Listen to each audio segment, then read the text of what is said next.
Okay, what's your name, please?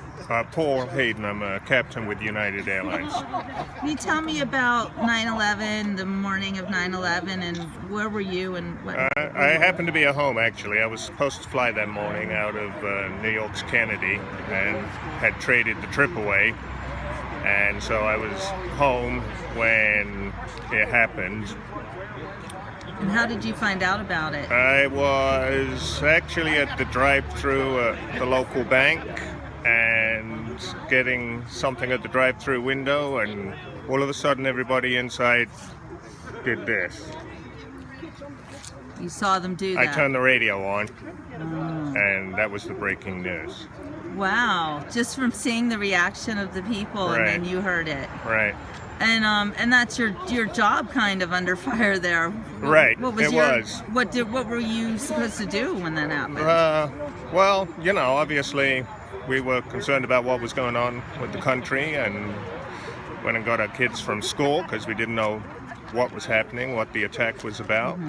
And then it just went downhill from there because, the whole aviation industry was in jeopardy at the time. Right. Were you in Pittsburgh at the time? I was based in New York, so I commute back and forth. Oh wow, New York, huh? Yeah. But were you glad that you were here and not in New York? Yes and no. I felt that, I wasn't out with my troops Right. dealing with it, but at least I was home with my family. And did you know anybody? I did. Captain Victor Saraceni, he and I went through DC-8 flight engineer school together, and Michael Horrocks was a first officer on one of my flights to London, so I personally knew those two. And what flights were they on? They were the World Trade Center. Okay. Yeah. Oh, I'm sorry for your loss. Yeah. So every September 11th, what do you do? Well, if I'm home, usually attend church, usually come here and watch the flag raising, pay my respects some way.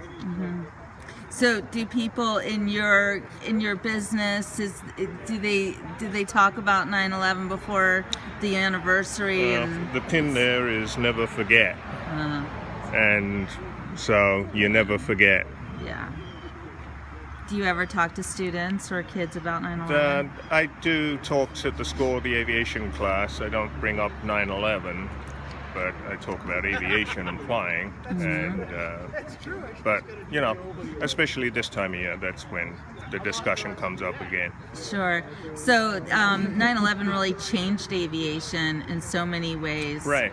Can you list what some of the Well, most? just the security measures everybody complains about. That's a direct result because we were all lackadaisical to a certain degree with just not realizing, there are a lot of bad things in the world. They just were not in this country at the time. Everything else happened overseas, so it was removed. And now they've proven they can do it here. And do you find the United States to be more reactionary than? Well, everything seems to be tied to how much is this going to cost. Yeah. And unfortunately, we wait sometimes too long until we address something. Yeah. How do you think aviation will change in the future? I think, it's the safest it's ever been. And I think that will continue. And as long as we always keep in mind, which is the reason for what we do on this particular day every year, and whether it's any other event in history we celebrate, it's because you remember the past so you can learn Right. to protect the future. Right. Never forget. I think that's the Never most forget. important thing. Okay. Thank you so much. You're welcome.